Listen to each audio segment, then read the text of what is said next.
The Galactic Council chamber fell silent as Ambassador Zixtal approached the central platform. 23 species watched the tall, blue-skinned diplomat with various expressions of concern. "We have confirmed the existence of a new spacefaring species," Zixtal announced. "They call themselves humans, from the planet Earth." Murmurs spread through the chamber. Another species achieving interstellar travel was always significant news. "They have developed rudimentary faster-than-light travel independently," continued Zixtal. "Their first colony ships have reached nearby star systems, but they remain unaware of our existence." The year was 2087 by human calendar. Earth had spent decades recovering from environmental disasters and regional conflicts before finally uniting enough to pursue serious space exploration. Their first interstellar vessels were slow compared to Council standards, but remarkably efficient given their limited resources. "What makes these humans notable?" asked the Vorlian representative, his crystalline body glinting under the chamber lights. Zixtal displayed images of Earth's history. "They are extraordinarily adaptable. Their planet features extreme environmental variations, which seems to have made them unusually resilient. More concerning is their military history." The display showed scenes of human warfare across centuries. "They have spent much of their history fighting each other," Zixtal explained. "This has driven rapid technological advancement. When faced with threats, they become remarkably unified and innovative." "Are you suggesting these humans pose a danger?" demanded the Tellurian delegate, mandibles clicking with agitation. "I recommend cautious engagement," Zixtal replied diplomatically. "Their potential as allies could be valuable. Their potential as enemies should be avoided." The Council voted to make official contact. Observation vessels that had been monitoring Earth for months would now reveal themselves. Commander John Miller stood on the bridge of the EA's Discovery, Earth's first purpose-built diplomatic vessel. At 45, his weathered face showed both excitement and apprehension. "Signal coming in," reported his communications officer. "They're ready to receive us." Miller nodded. "Take us in." The massive Council station loomed ahead, a structure far beyond human engineering capabilities. Miller felt a flutter of anxiety. Humanity had been shocked when alien ships appeared above major cities 6 months ago. The revelation that an entire galactic community existed had transformed Earth's understanding of their place in the universe. Now they were entering the heart of alien civilization. "Quite the welcome party," said Kate Wilson, standing beside him. As Earth's diplomatic advisor, she would help navigate this first official meeting. Miller noticed how her eyes missed nothing as they approached the docking bay. At 38, Wilson had been a top diplomatic negotiator on Earth before being selected for this mission. "They're being very accommodating," she murmured. "Almost too accommodating." "You see problems already?" Miller asked quietly. "Not problems, just patterns. The way they arranged their ships, the specific officials selected to greet us. They're treating us like children who might be dangerous if not handled properly." Miller frowned. "We are newcomers." "Yes," Wilson agreed.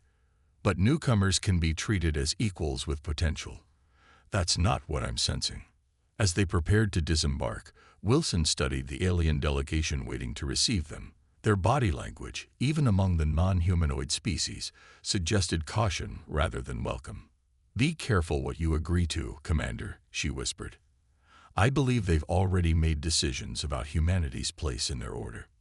Miller nodded slightly. "Then we'll just have to surprise them."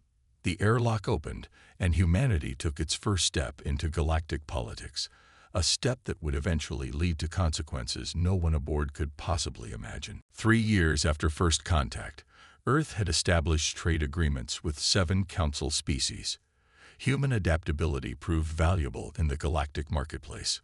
Earth goods, particularly art, entertainment, and certain agricultural products, became surprisingly popular among alien consumers. The Council granted humans settlement rights to several unclaimed star systems, seemingly generous, but all located far from the political center of galactic civilization. On the bridge of the patrol vessel E is vigilant. Lieutenant Grade Powell studied sensor readings with growing concern. Third mining operation this month showing production drops, he muttered. His second officer, Maya Chen, looked over his shoulder. Equipment failure again. That's what the reports say. Powell's expression hardened. But our equipment doesn't just fail at 3 separate locations simultaneously. Powell had spent 8 months patrolling the outer colonies. A former engineer, he recognized patterns others missed. The mining facilities used Council-provided technology, part of their technological assistance package. Each failure occurred after Council maintenance visits. Run a deep scan on the processing units, Powell ordered. Look for anything that wasn't there before. Hours later, Chen returned with findings. We found it, sir. Microscopic regulators installed in the control systems. They're programmed to create increasing inefficiencies over time. Powell's face darkened. They're sabotaging us, keeping us dependent on their technical support while limiting our resource production. Why would they do that? Chen asked. Because they're afraid of how quickly we're growing. Across human space, similar discoveries mounted. At Outpost Horizon, a research facility studying an unusual nebula, emergency alerts blared as attack ships appeared without warning. Shields failing, cried the security chief as the station shuddered under weapons fire. Station Director Linda Baker grabbed the communications console. This is Outpost Horizon to any Earth vessels. We are under attack by unknown forces. The attackers left no survivors, but automated data buoys captured everything. When rescue ships arrived days later, they recovered recordings clearly showing Tellurian military vessels, though the Council later claimed these were rogue pirates who had stolen Council technology. In New York, the United Nations Space Command convened an emergency session. Admiral Susan Hayes, a stern woman with gray-streaked hair and calculating eyes, addressed the gathered military leaders. We've compiled evidence of systematic undermining of human expansion, she stated. While publicly welcoming us, the Council has been working to contain us.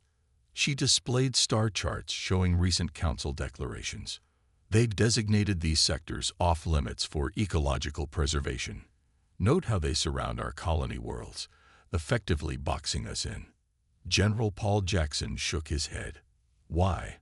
We've done nothing threatening. We exist, Hayes replied simply, and we adapt faster than they're comfortable with. Our colonies have achieved in months what took other species years. Our ships are already incorporating modified alien tech that makes them nearly comparable to Council vessels. What's your recommendation, Admiral? Asked the UN Secretary. Hayes' eyes narrowed. We maintain diplomatic efforts, but quietly prepare for conflict. I'm implementing defense protocols across all colonies and accelerating our military shipbuilding program. The Council will notice, warned a civilian advisor. Eventually, Hayes acknowledged. But they already see us as a threat. Better to be prepared when they finally act on that belief. On the Council homeworld, Ambassador Zixtol reviewed reports with growing alarm. Human expansion had exceeded all projections. Their technological adaptation rate was unprecedented. The Tellurian delegate interrupted his thoughts. The containment strategy is failing. These humans ignore our ecological designations and continue resource extraction in restricted sectors. We must be patient, Zixtol cautioned. Direct confrontation would be unwise. Patience is luxury we cannot afford, the Tellurian hissed. The Council majority agrees. We will present them with an ultimatum. As the meeting ended, Zixtol stared at human population growth projections with unease. The Council had misjudged these newcomers from the beginning. He feared they were about to make an even greater mistake. The Grand Council chamber buzzed with tension as the Tellurian High Speaker rose to address the assembly. Representatives from all 23 Council species watched with varied expressions, some concerned, others clearly pleased with what was about to happen. The human expansion must be contained, declared the Tellurian, mandibles clicking between words.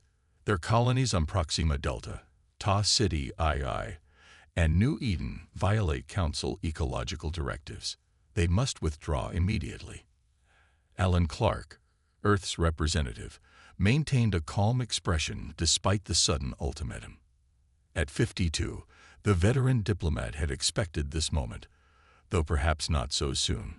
The Council has presented no evidence that our settlements harm these systems, Clark replied evenly. These worlds were uninhabited when we arrived, and our environmental impact studies follow Council guidelines. Your studies are incomplete, countered the Tellurian. The Council has determined these systems contain unique biospheres requiring protection. You have 30 Earth days to begin evacuation. Clark stood slowly. I request time to consult with my government on this significant demand. You have 48 hours to provide initial response, came the cold reply.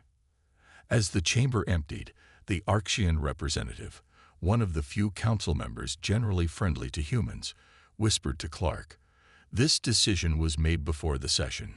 Be careful, friend." In Earth's emergency session, military and political leaders gathered to address the crisis. The room was tense as Admiral Hayes displayed the latest intelligence. The 3 colonies they're targeting house over 2 million civilians, she reported. More importantly, they control access to resources critical for our shipbuilding program. President Ryan Nichols frowned. Is evacuation possible? Not in 30 days, Hayes replied. But we've been quietly moving non-essential personnel for weeks based on intelligence warnings. We can get about 60% of civilians out before their deadline. And the rest? Asked a concerned cabinet member. Hayes' expression hardened. We fight if necessary. The Tellurians aren't acting alone, added Patricia Martins, Earth's chief intelligence officer. Her dark eyes reflected the severity of her news as she activated a holographic display. We've intercepted Council communications. 17 species voted to contain human expansion. Only 6 opposed. The display showed Council military vessels moving toward human borders. They're positioning for conflict while claiming diplomatic concerns, Martinez continued. We've detected weapons platforms being moved into position near all major human colonies. President Nichols stood. Options. Hayes stepped forward. We've prepared for this possibility, sir. Defense grids are at 90% completion around key worlds. Our new stealth vessels are positioned throughout Council space, undetected. If they attack, we can respond immediately. And our official response? Asked Secretary of State Ellis. Nichols considered for a long moment. Send one message. Humanity acknowledges your concerns. Nothing more. Sir? Ellis questioned. Let them wonder, Nichols replied. Meanwhile, activate Protocol Omega. All communications with Council worlds will cease except through official diplomatic channels. Begin emergency evacuation of civilian populations in threatened systems. On the Council homeworld, Zixtel reviewed the human response with confusion. This is all they sent? He asked his aide. Yes, Ambassador. No further communications have been received. Zixtel felt unease growing. In the 5 years since first contact, he had studied humans extensively. This silent acknowledgement was troubling. What are they doing? Demanded the Tellurian representative, entering without announcement. Preparing to comply, perhaps, Zixtal offered without conviction. Our observers report increased activity around their colonies, but no evacuation preparations. Their ships are moving, but in patterns we cannot decipher. The Tellurian's mandibles clicked rapidly, a sign of agitation. The Council majority has voted. If they do not begin evacuation within the time frame, we will take action to secure these systems. After the Tellurian left, Zixtel studied Earth's brief message again. 5 words that revealed nothing of their intentions. The humans had proven unpredictable in negotiations before, but this silence was different. It felt like the calm before a storm. The Tellurian attack fleet emerged from hyperspace above New Haven Colony. 47 warships in perfect formation, weapons already charging as they approached the human settlement. No significant defensive installations detected, reported the sensor officer. Minimal orbital defenses. Their planetary shield is primitive. Fleet Commander Vexcor clicked his mandibles in satisfaction. Begin the security action. Target military installations first, then infrastructure. Avoid civilian centers where possible. The Council had approved this preventive security operation after humans failed to begin evacuation of the disputed colonies. New Haven, with its population of 300,000, was chosen as the first target, a demonstration of Council resolve. Strange, muttered the communications officer. No response from planetary authorities. No distress signals. They are in shock, Vexcor replied confidently. Commence firing. The first salvos struck New Haven's small defensive platforms, destroying them instantly. The planetary shield flickered and failed under concentrated fire. Tellurian ships descended toward the surface, targeting what intelligence identified as military bases and command centers. Victory will be swift, Vexcor announced to his crew. The humans will learn that Council directives cannot be ignored. 6 hours later, Vexcor stared at sensor readings in confusion. These population centers are nearly empty. Where are the humans? Scans show most structures were abandoned days ago, his second-in-command reported. We've captured only 20,000 humans, mostly maintenance workers and security personnel. Impossible. Our intelligence indicated. A lieutenant interrupted. Commander, multiple hyperspace signatures detected. Before Vexcor could respond, space around New Haven erupted as ships appeared. Human vessels emerging from hiding places throughout the system. They were smaller than Tellurian warships, but moved with surprising speed and coordination. How did they anticipate? Vexcor began. His flagship shuddered as something struck its shields. Unknown weapons fire, shouted the tactical officer. Shields at 60%. Across the Tellurian fleet, similar reports came in. Human vessels were using unfamiliar technology that penetrated standard Council defenses with alarming efficiency. They knew we were coming, Vexcor realized too late. This was a trap. Throughout Council space, the scenario repeated itself. The preventive action against human colonies met minimal resistance initially, only to discover most civilians had been evacuated. Then, as Council forces celebrated their easy victories, human counterattacks emerged from hidden positions. On the Council homeworld, representatives gathered in emergency session as reports flooded in. The humans had defense systems waiting in hibernation, reported the military liaison, voice shaking. Our ships report energy signatures that weren't there during our surveillance. How is this possible? Demanded the Vorlian representative. They were prepared, replied Ambassador Zixtal gravely. They anticipated our attack and positioned assets accordingly. We must send a peace delegation immediately, suggested one representative, before this escalates further. Communications have been attempted, replied another. The humans respond to no messages. In Earth's military command center, Admiral Hayes watched tactical displays showing human forces engaging Council ships across multiple systems. Protocol Omega proceeding as planned, reported her aide. Civilian evacuations were 93% complete before their attack. Counter-offensive units report successful engagement. Hayes nodded. Earth had suspected the Council's true intentions for over a year and had prepared accordingly. Stealth technology, adapted from studying Council ships, had allowed them to position defensive assets without detection. Meanwhile, apparent civilian centers had been systematically emptied, with only volunteer defense personnel remaining.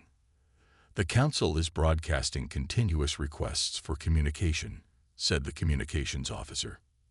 No response. Hayes ordered. Let them wonder what comes next. On a nearby screen, she watched Captain Frank Nelson's battle group disable a Tellurian command vessel without destroying it. Phase 1 complete, Hayes announced to her staff. Begin Phase 2. Target their command infrastructure but maintain communications blackout. As orders went out, Hayes studied the Council worlds now panicking at humanity's unexpected response.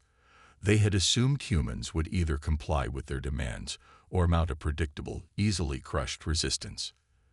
They had been wrong on both counts. Captain Frank Nelson stood on the bridge of the EE's Defiant, watching as his target came into view.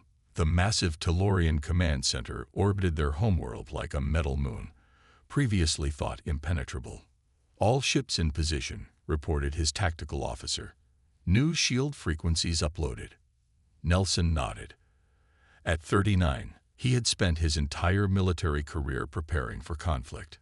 Now it had arrived, and humanity was ready. "Begin the operation," he ordered calmly. Across the formation, 30 human vessels activated their advanced weapon systems. The technology was new, developed by Earth scientists after studying Council weapons captured in earlier skirmishes. Unlike traditional energy weapons, these bypassed shield harmonics, creating localized disruptions. The Tellurian defense grid flickered as the first salvos struck. Alarms blared across the command center as sections lost power. "They're scrambling response ships," reported Nelson's second-in-command. "Estimate 3 minutes until arrival." "More than enough time," Nelson replied. "Deploy the drones." Hundreds of small, unmanned craft launched from the human vessels, speeding toward the compromised sections of the Tellurian facility. They attached to the structure and began specific surgical strikes against weapon systems and propulsion, not life support or civilian areas. "Sir, we're receiving thousands of distress calls from the station," said the communications officer. Nelson's expression remained firm. "Record them all." No response. The operation concluded in precisely 18 minutes. The Tellurian command center hung disabled but intact, its ability to coordinate military operations completely neutralized without significant loss of life. "Mission complete," Nelson announced. "Move to next target." Similar scenes played out across Council space. Human forces struck with precision at military installations, communication arrays, and fleet command centers.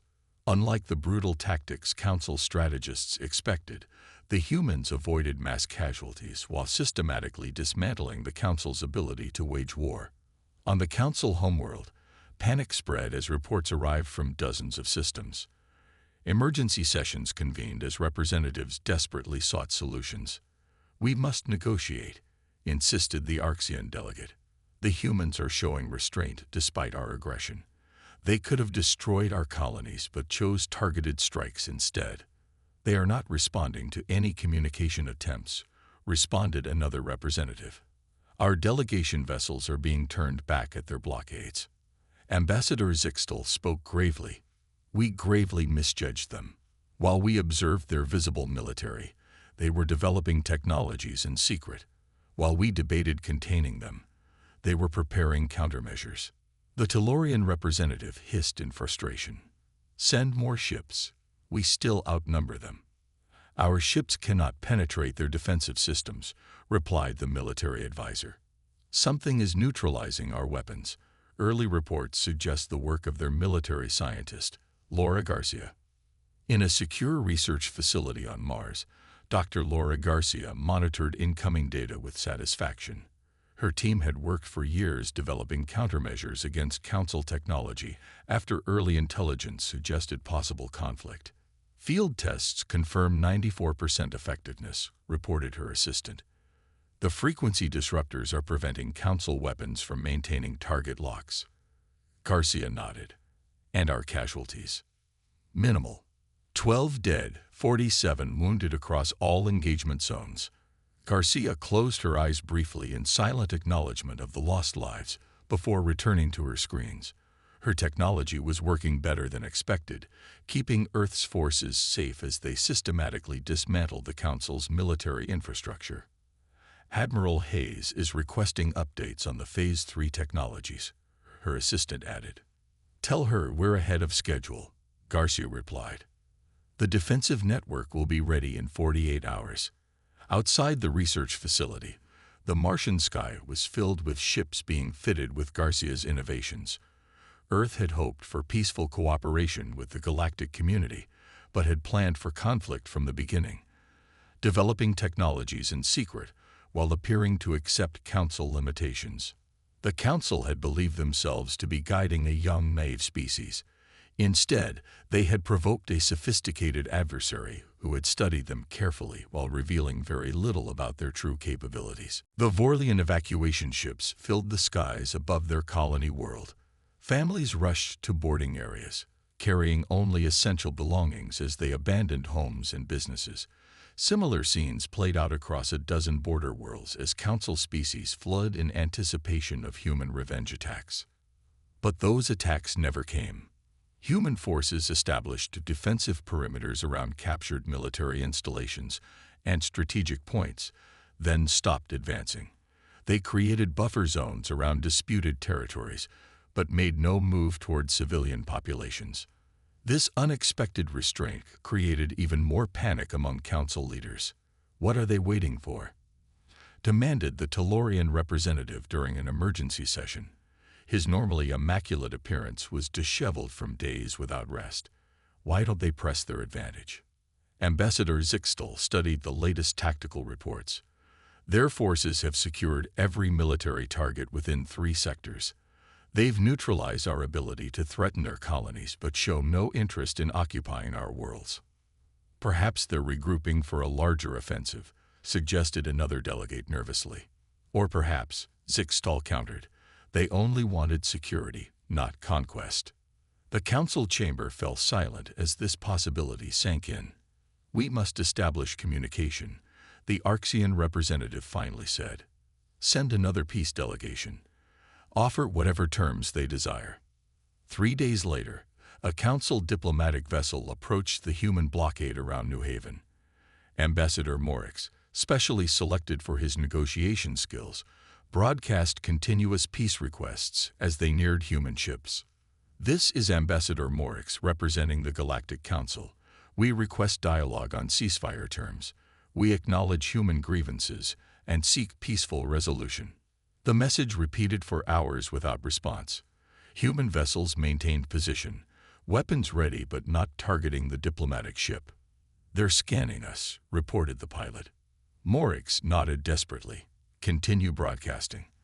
They must respond eventually." But silence was the only answer. On Earth's lunar military base, Admiral Hayes reviewed reports with her senior staff. "Council species are evacuating colonies within 50 light-years of our territory," reported Intelligence Officer Martinez. "Their military is in disarray. 17 Council ships have surrendered rather than engage our forces." Hayes nodded. "And their leadership?" "Broadcasting continuous peace requests. Their communication satellites are transmitting ceasefire proposals on all frequencies." Hayes checked the tactical display where human forces maintain their defensive positions. "Have they violated any blockade zones?" "No, Admiral. They're keeping their distance while begging for response." Hayes allowed herself a small smile. 30 days. We maintain complete communications blackout for 30 days. Her aide looked uncertain. "Some political representatives are suggesting we should negotiate now, while we have advantage." "They attacked us after planning our containment for years," Hayes replied firmly. "Let them experience the uncertainty they intended for us." Engineer Daniel Wright supervised the installation of defense platforms around the human colony on Ta City, II. Beside him worked several non-Council alien species who had joined the human cause. "Power coupling secure," reported Krell, a reptilian Nexeri whose species had suffered under Council restrictions for generations. Wright nodded. "Activate the shield network." Across the colony, newly developed shield generators hummed to life, creating an interlocking defense grid far more advanced than anything the Council had deployed. "Your people build quickly," observed Krell. "The Council believed humans would take decades to develop such technology." "They underestimated our determination," Wright replied, "and our willingness to learn from allies." Several non-Council species had secretly assisted humanity after experiencing similar containment from the Council. These alliances had accelerated human technological development far beyond Council projections. Wright shook his head. "That's not our goal. We want security and respect, not domination." On the 30th day of silence, human communication systems finally activated. A single message was broadcast to every Council world simultaneously. The Galactic Council leadership will present themselves at Neutral Station Alpha in 7 days for discussions regarding future relations. Each species may send 2 representatives. No military escort permitted. Confirmation expected within 24 hours. In the Council chamber, representatives debated frantically. It could be a trap, warned the Tellurian. Zixtal shook his head. If they wanted us destroyed, they could have done so already. This is our only option. One by one, the Council members agreed. After 30 days of terrifying silence, even uncertain terms were better than continuing to wonder what humanity planned next.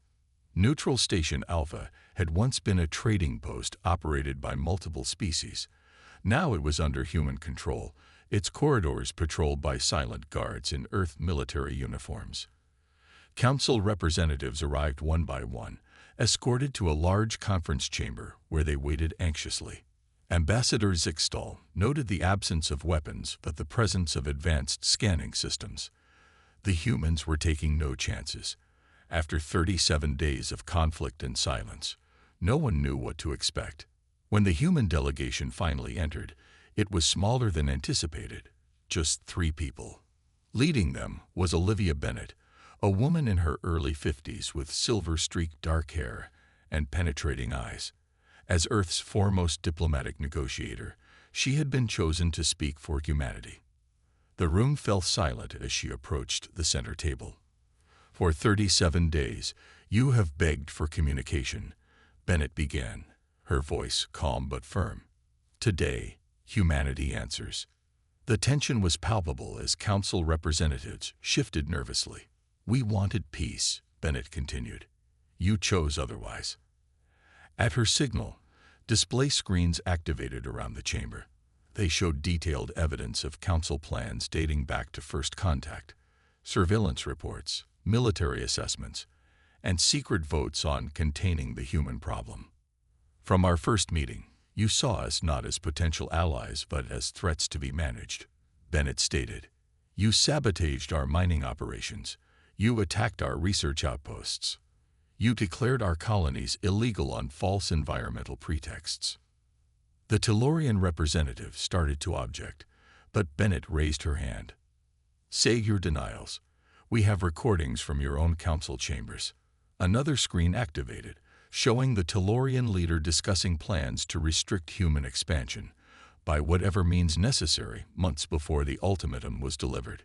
You believed us naive, Bennett continued. You thought we accepted your technological assistance without understanding your monitoring systems embedded within. You assumed our silence meant confusion or fear. She paused, looking at each representative in turn. We were not confused. We were not afraid. We were preparing. Ambassador Zixtal found his voice. What are your terms, then? Reparations. Territory. Our terms are simple, Bennett replied. The Council, as currently structured, will be dissolved. A new alliance will be formed with equal representation for all spacefaring species, including those the Council has marginalized. Gasps and murmurs filled the room. This is outrageous, the Tellurian representative hissed. You cannot. We can, Bennett interrupted. And we will. Our forces control every major military installation in Council space. Your defense capabilities are neutralized. You will accept these terms, or each of your worlds will stand alone. The Archean representative stood suddenly. We accept these terms and formally request human protection for our systems. Others followed, first hesitantly, then with increasing speed as previously subjugated species saw opportunity in the new arrangement. The Tellurians and their closest allies resisted longest, but eventually conceded when faced with isolation. 1 month later, Admiral Hayes stood beside Kate Wilson on an observation deck overlooking Earth. Both women watched a diplomatic vessel departing for the newly established Alliance headquarters. Did we go too far? Wilson asked quietly. Some say we've become an occupying force. Hayes shook her head. We disabled their military without civilian casualties. We offered fair terms that protect smaller species. We're maintaining peace, not imposing tyranny. And when we withdraw our forces, Wilson pressed. They'll test boundaries, Hayes answered honestly, especially the Tellurians. They'll try again someday to assert dominance. Wilson nodded slowly. So this peace won't last. Hayes turned to look at Earth below them, then at the stars beyond. No peace lasts forever, but this one will last long enough for both sides to learn from it. And when it's challenged, she smiled slightly, we'll be ready. In the distance, a new class of Earth vessels conducted training maneuvers. They incorporated both human ingenuity and technology shared by grateful Alliance members. They represented not just military power, but the promise that future threats would face united resistance. The Council had sought to contain humanity. Instead, they had forced it to reveal its true strength, not just in weapons and strategy, but in the ability to forge new paths when old ones were blocked. Humanity had given its answer. The galaxy would never be the same.